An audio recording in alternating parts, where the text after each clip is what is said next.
Ma famille n'a pas remarqué que j'avais déménagé il y a 10 mois. Puis papa a appelé, viens au mariage de ta sœur.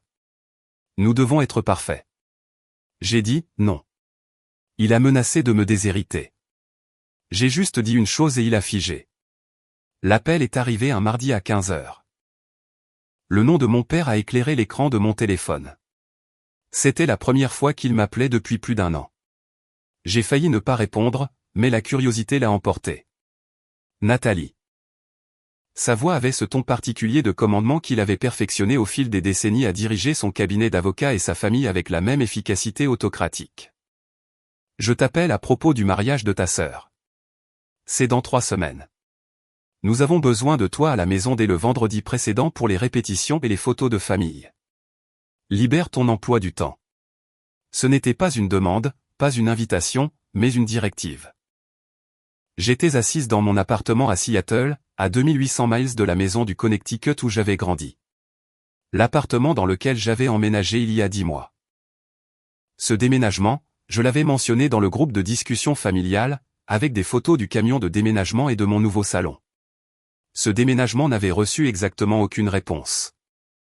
Je ne peux pas venir, ai-je dit calmement. J'ai des engagements professionnels cette semaine-là. Nathalie, ce n'est pas facultatif. C'est le mariage de ta sœur. Toute la famille sera là. Nous devons présenter un front uni. Tout doit être parfait. Parfait. Ce mot avait défini mon enfance. Des notes parfaites, un comportement parfait, la fille parfaite qui ne causait pas de problème et n'attirait pas l'attention. Pendant ce temps, ma sœur cadette Cassidy était brillante, chaotique et capricieuse. L'enfant d'or dont le talent artistique excusait tout comportement.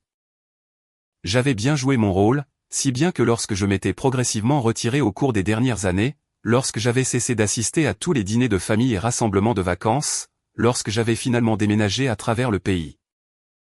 Personne ne l'avait remarqué assez pour commenter. Je suis désolé, mais je ne peux vraiment pas venir, ai-je répété. C'est inacceptable. La voix de papa est devenue froide. Ta sœur a planifié ce mariage pendant 18 mois. Tu seras là où il y aura des conséquences. Quelle sorte de conséquences? Je te retirerai du testament. Tu n'auras rien quand ta mère et moi décéderons. C'est assez clair? La menace planait dans l'air entre nous. Dans n'importe quelle autre famille, cela aurait pu être choquant. Dans la mienne, c'était juste la tactique de négociation standard de papa. Menacer la chose qu'il pensait être la plus importante, l'argent et l'héritage, pour forcer l'obéissance. J'ai pris une profonde inspiration, choisi mes mots avec soin, et dit la seule chose que j'avais retenue pendant 10 mois, tu ne peux pas déshériter quelqu'un d'un testament dont il ne fait pas partie. Silence. Un silence absolu et complet à l'autre bout de la ligne. De quoi tu parles? La voix de papa avait perdu de son assurance. Je ne suis pas dans ton testament. Papa. Je ne l'ai pas été depuis presque 1 an. Mon avocat a demandé une copie via le tien quand je mettais à jour ma propre planification successorale en janvier dernier. Ton testament divise tout entre Cassidy et la fondation caritative que tu as créée. Mon nom n'apparaît nulle part dans le document. Plus de silence. Je pouvais presque l'entendre essayer de comprendre comment je savais cela, si je bluffais, quel devait être son prochain mouvement. Nous devions être en train de le mettre à jour. Ta mère et moi allions. Tu l'as mis à jour en décembre, il y a 2 ans. J'ai vérifié la date de dépôt. Tu m'as retiré et tu ne l'as jamais mentionné, ce qui est très bien, d'ailleurs. C'est ton argent. Tu peux le laisser à qui tu veux. Mais tu ne peux pas menacer de déshériter quelqu'un que tu as déjà rayé. Nathalie, tu ne comprends pas la situation. Vraiment? Parce que ça me semble assez clair. Quelque part autour de décembre, il y a 2 ans, tu as décidé que je ne valais pas la peine d'être incluse dans tes plans successoraux. Tu n'as jamais pris la peine de me le dire. Et honnêtement, je ne m'en souciais pas assez pour le mentionner. Mais maintenant, tu me menaces de quelque chose que tu as déjà fait. Et je pensais que je devrais te faire savoir que ce n'est pas le levier que tu penses que c'est. Je l'ai entendu respirer lourdement à l'autre bout. Traité, calculé. Pourquoi n'as-tu rien dit quand tu l'as découvert, demanda-t-il finalement. Parce que cela a confirmé ce que je soupçonnais depuis des années, que j'étais l'enfant de secours. Celle sur qui on pouvait compter pour gérer les choses. Mais pas celle que tu valorisais réellement. Découvrir que je n'étais pas dans le testament a juste officialisé les choses. C'était presque un soulagement. Honnêtement, ça a rendu plus facile de passer à autre chose. Passer à autre chose de quoi? De cette famille, de l'essayer d'obtenir une approbation que je n'allais jamais obtenir. D'incarner le rôle de la fille parfaite pour un public qui ne regardait même pas. C'est ridicule. Tu es dramatique. Papa, j'ai déménagé à Seattle il y a 10 mois. J'en ai parlé dans le chat familial, j'ai envoyé des photos, j'ai donné ma nouvelle adresse. Personne n'a répondu. Ni toi, ni maman. Ni Cassidy. Sais-tu seulement où se trouve Seattle? Bien sûr que je sais où se trouve Seattle. Sais-tu pourquoi j'ai déménagé là-bas? Pause. Pour le travail. J'ai obtenu un poste d'associé senior dans une start-up technologique, avec une participation au capital, un rôle de leadership. Le genre d'opportunité de carrière pour laquelle tu m'as soi-disant élevé. J'ai essayé de t'en parler à Thanksgiving il y a 2 ans. Mais Cassidy venait de vendre un tableau pour $15 000 et cela a dominé toute la conversation. Te souviens-tu de ce Thanksgiving? Nous étions fiers de l'accomplissement de Cassidy. Je venais d'être promue directrice dans mon entreprise précédente. Un salaire à 6 chiffres, la personne la plus jeune à ce poste dans l'histoire de l'entreprise. Je l'ai mentionné au dîner. Maman a dit, c'est bien. Ma chérie. Et a immédiatement ramené la conversation sur l'exposition d'art de Cassidy. Donc, non, je ne pense pas que tu te souviennes de ce Thanksgiving, parce que je n'en étais pas le personnage principal. L'intervention de Billy, la façon dont il a ouvert l'appel, pourquoi commander au lieu de demander, donne l'impression qu'il vous voit toujours comme faisant partie d'une image, et non comme une personne.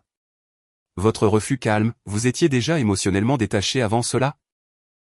Honnêtement, on dirait que vous étiez épuisé bien avant le déménagement.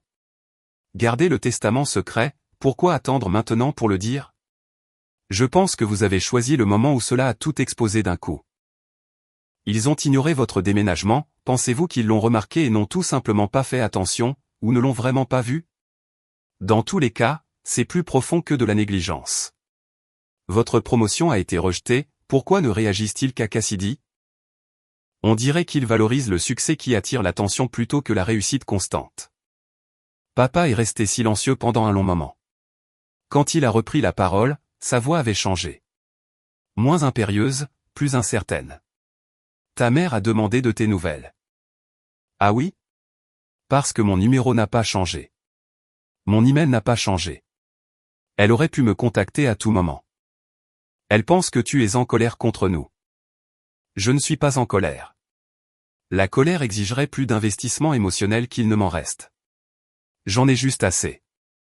Assez de faire semblant de faire partie d'une famille qui ne remarque pas mon absence. Nathalie, c'est le mariage de ta sœur.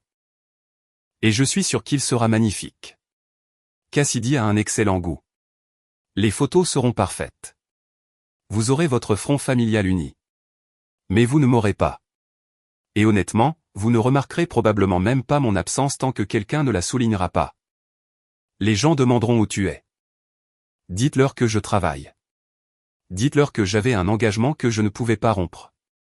Dites-leur ce que vous voulez. Vous fabriquez des récits sur cette famille depuis des décennies. Un de plus ne fera pas de mal. Je l'entendais se débattre avec quelque chose.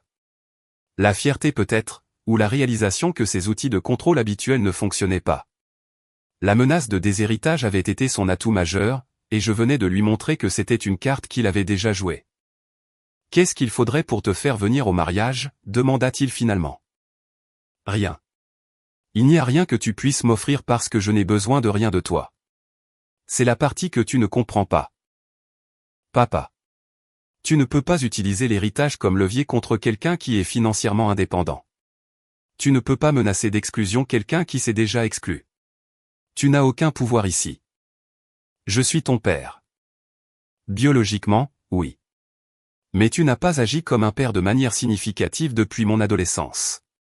Tu as agi comme un manager déçu qu'un de ses employés ne soit pas à la hauteur des attentes, et je démissionne de ce poste.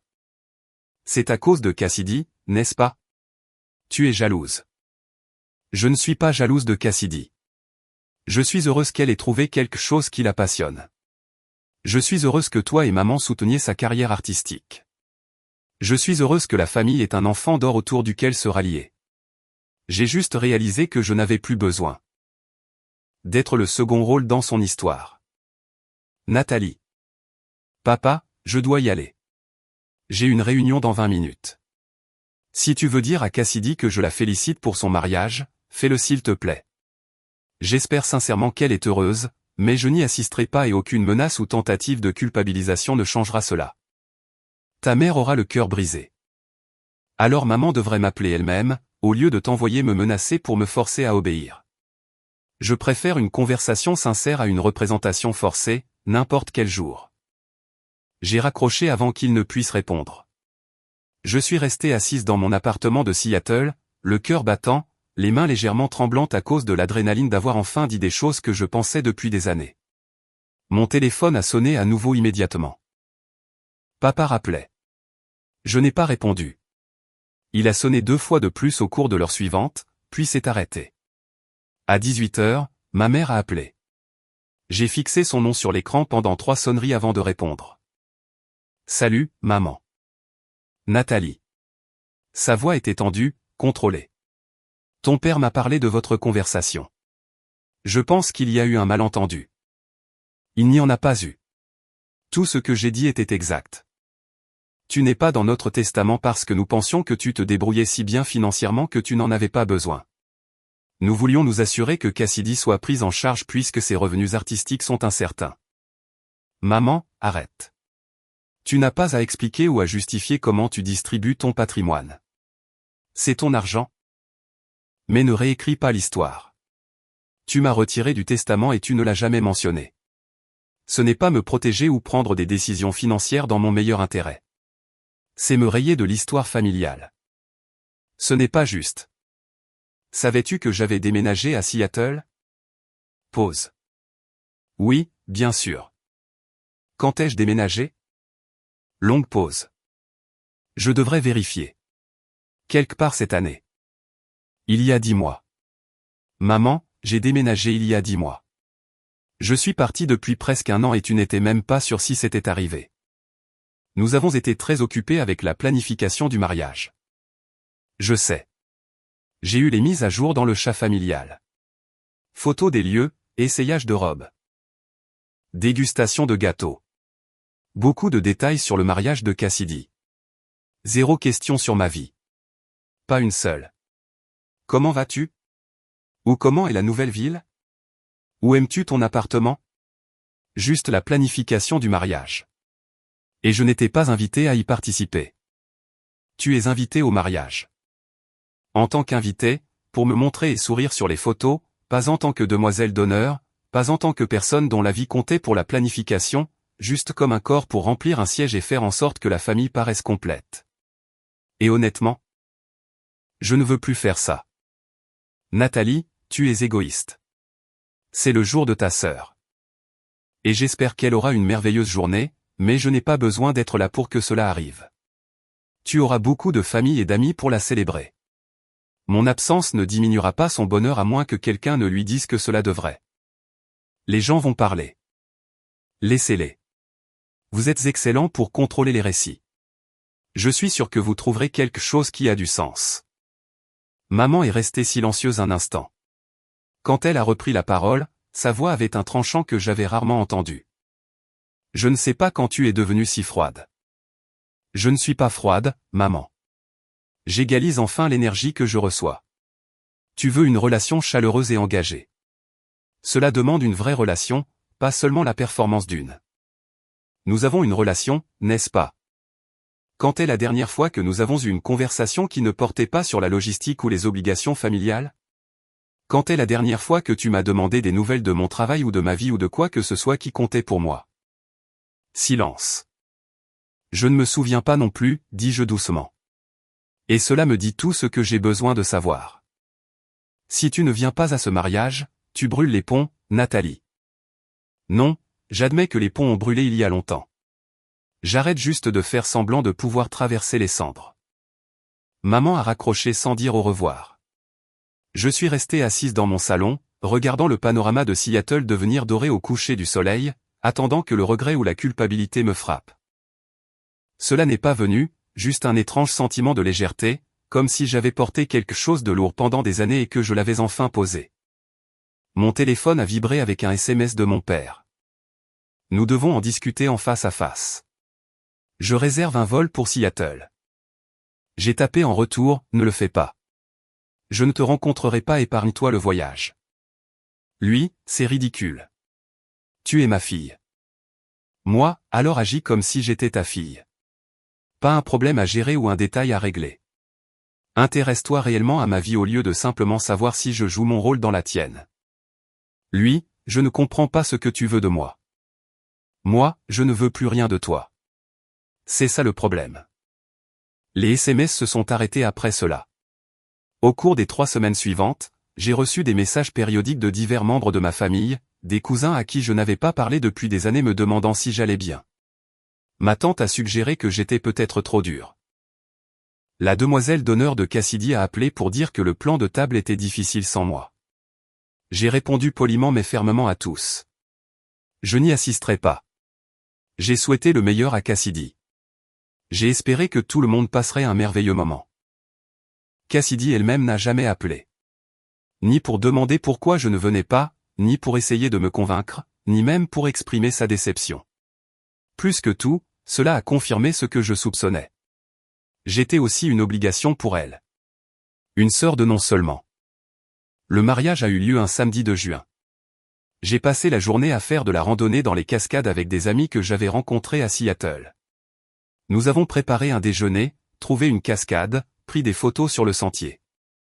Mon téléphone était dans mon sac à dos en mode avion. Je n'ai pas pensé au Connecticut, aux photos de famille ou au mariage que je manquais. Quand j'ai vérifié mon téléphone ce soir-là, il y avait 14 appels manqués. 7 de ma mère, 4 de mon père, 3 de divers parents. Aucun message vocal de Cassidy. L'intervention de Billy, papa s'adoucit soudainement. Pensez-vous qu'il a réellement réalisé quelque chose ou a-t-il simplement perdu le contrôle? Pour moi, cela ressemblait plus à de la panique qu'à une véritable réflexion. Maman dit, tu es égoïste. Pourquoi elle saute là-dessus au lieu de demander ce qui vous a blessé? Cela ressemble à une déviation pour éviter la responsabilité. Vous dites que vous n'êtes pas en colère mais que vous avez fini. Avez-vous vraiment fini ou vous protégez-vous simplement? Je pense que c'est un vrai détachement, pas une distance temporaire. Cassidy ne vous contacte jamais. Pensez-vous qu'elle ne s'en souciait pas ou qu'elle évitait les conflits?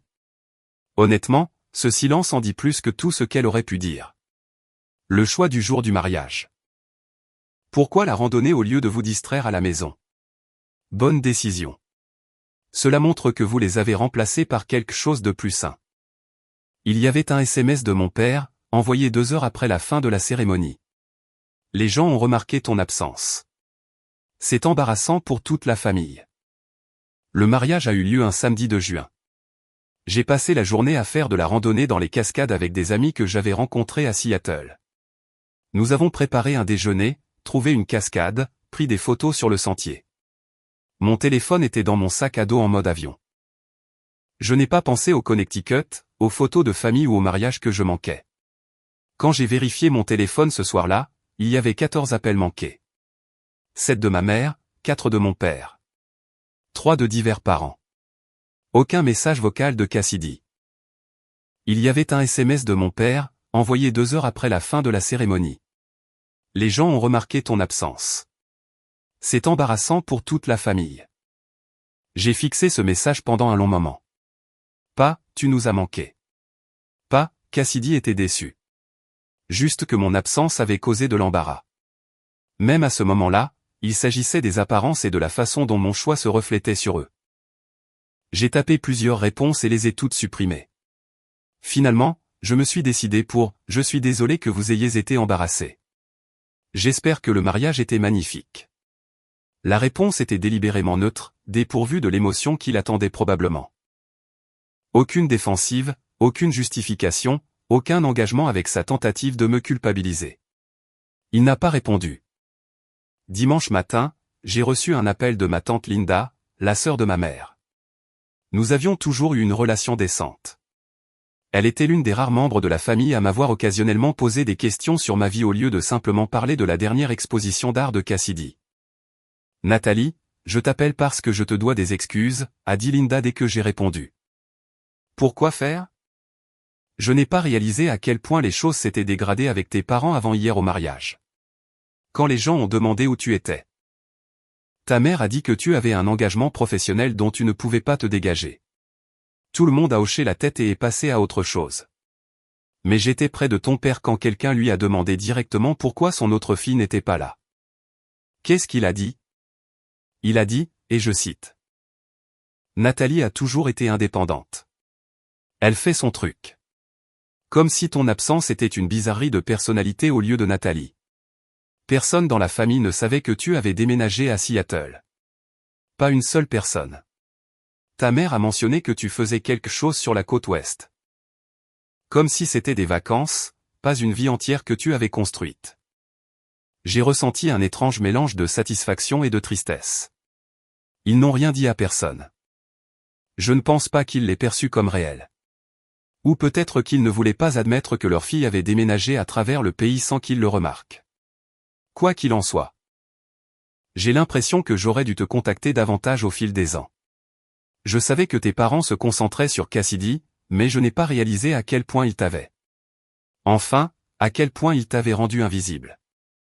Merci d'avoir dit ça. Ce que tu fais, poser des limites, prendre du recul, c'est sain. Je voulais que tu saches que quelqu'un dans la famille le voit et le soutient. Après avoir raccroché, je me suis senti un peu moins seul. L'appel de Linda était la première fois que quelqu'un de ma famille reconnaissait explicitement la dynamique.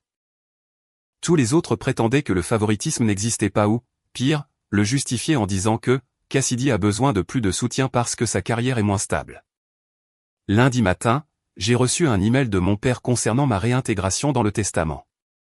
J'ai passé la majeure partie de la journée à réfléchir à la façon de répondre, en parlant avec ma thérapeute lors de notre séance vidéo hebdomadaire. Que attendez-vous de cette relation avec vos parents? Demanda le docteur Martinez. Je ne sais plus. Une partie de moi veut qu'ils se réveillent et réalisent ce qu'ils ont fait, qu'ils s'excusent, qu'ils fassent amende honorable. Mais une partie de moi sait que ce n'est probablement pas réaliste. Ils ont la soixantaine. Ils sont comme ça depuis toute ma vie. Les gens ne changent généralement pas de schémas fondamentaux si tard. À quoi ressemblerait une relation réussie avec eux? Accepter qui ils sont plutôt que qui je souhaiterais qu'ils soient.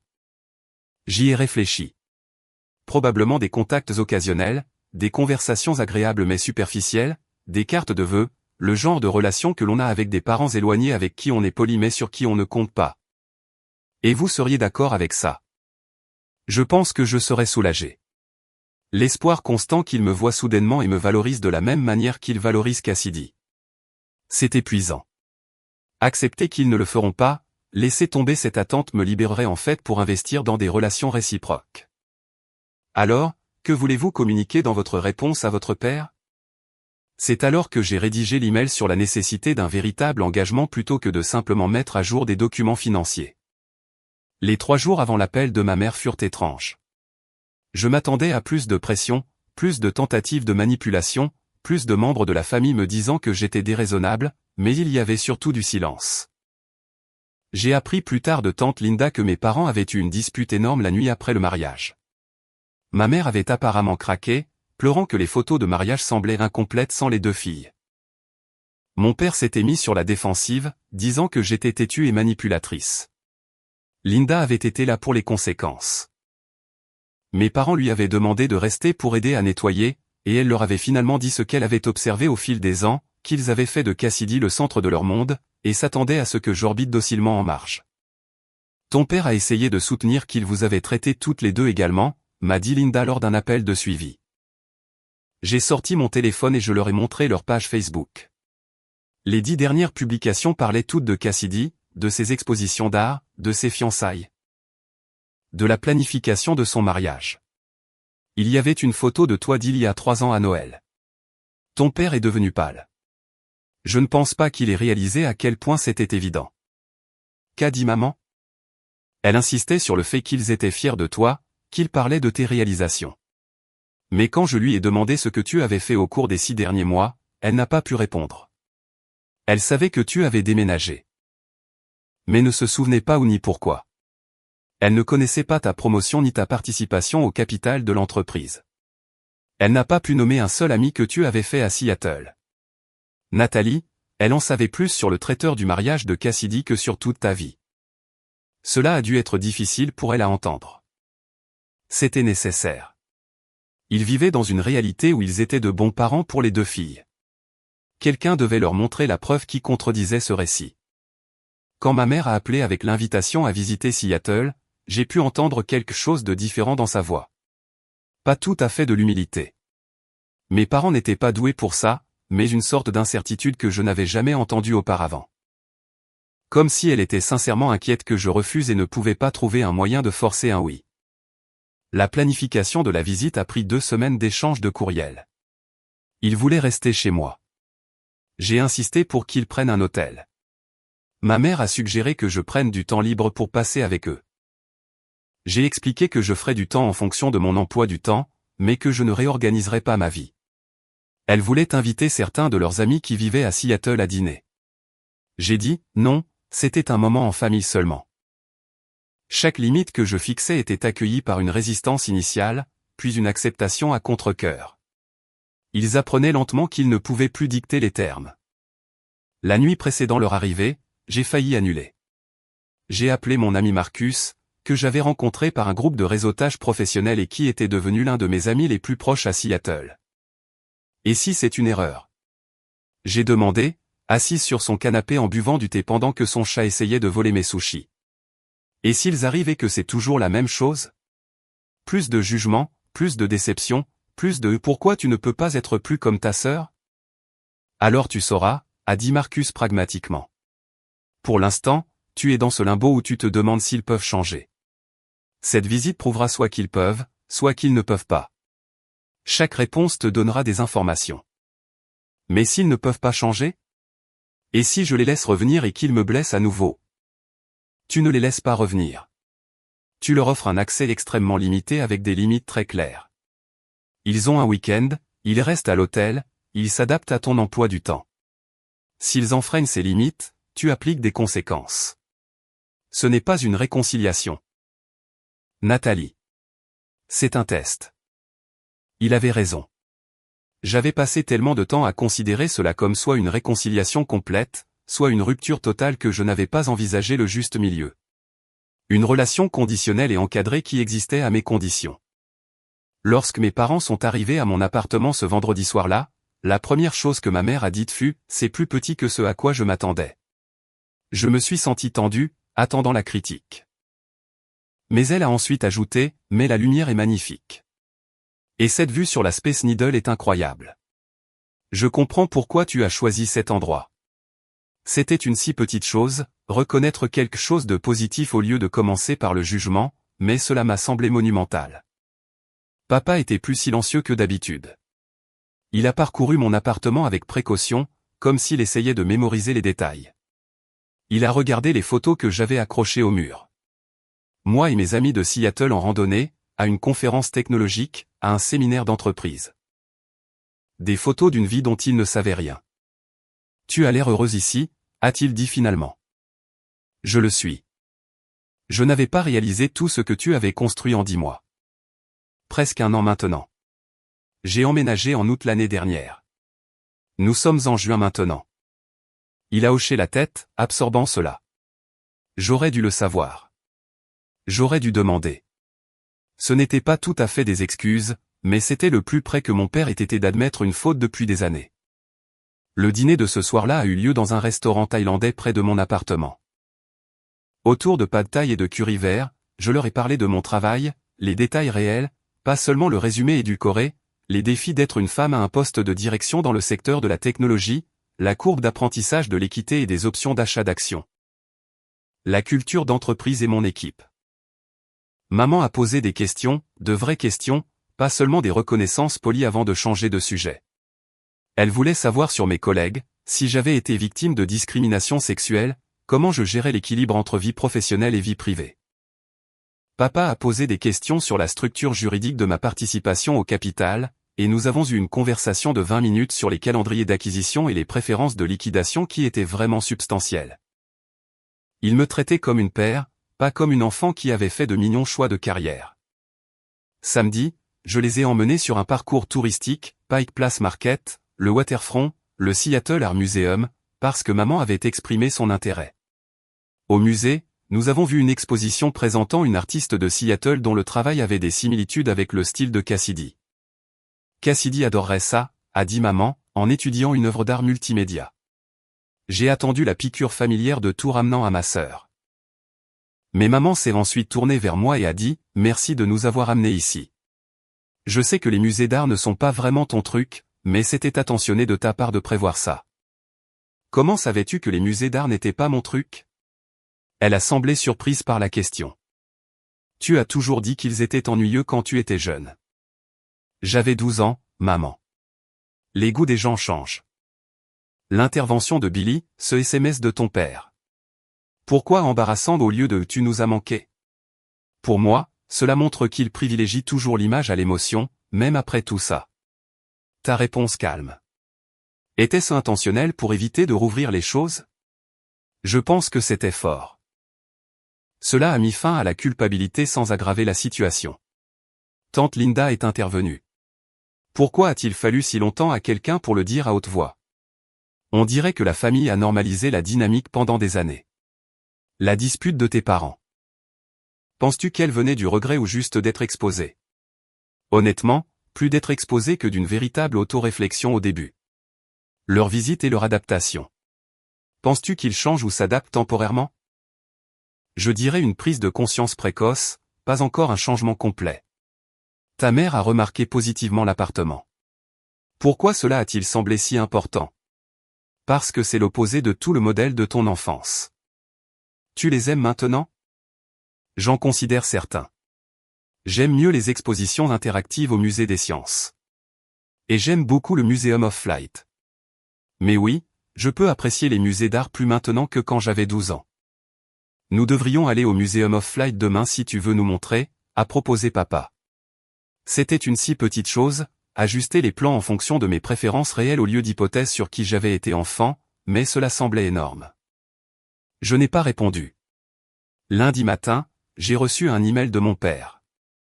Objet, nous devons parler de ton héritage. L'email détaillait comment lui et ma mère avaient discuté de mes préoccupations et décidé de me réintégrer dans leur testament. Partage égal entre Cassidy et moi. Il voulait que je sache que j'étais valorisée et incluse.